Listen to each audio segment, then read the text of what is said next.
2:17 a.m. The house is silent, but my head is screaming.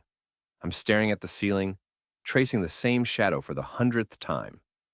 Not because of a bad dream, but because of a noise. My car started making this faint, rhythmic grinding sound 3 days ago. Not loud enough to be an emergency, but just loud enough to keep me awake. My brain is running survival math at 100 meters. If the transmission is shot, that's $2,000. I have $800. If I put the rest on the card, I can't pay the utility bill.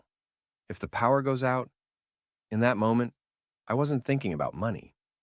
I was thinking about fear. The next day at the office, I was a ghost.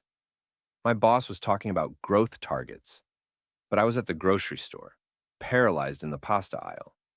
I stood there for 3 minutes comparing 2 jars of sauce, a 60-cent difference, and felt a wave of pure, cold embarrassment. Not because I was broke, but because I was exhausted from constantly calculating my own survival.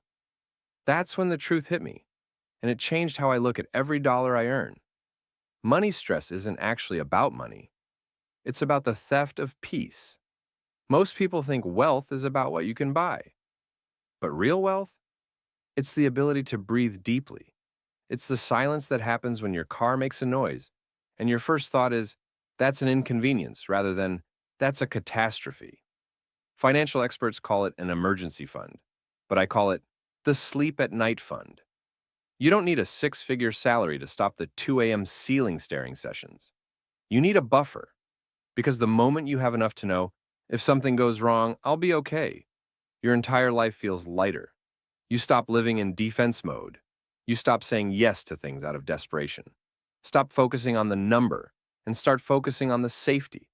If you're staring at the ceiling tonight, remember, you aren't failing, you're just unprotected. Fix the buffer and the brain will follow. Calm doesn't come from a big paycheck. It comes from the confidence that you are in control.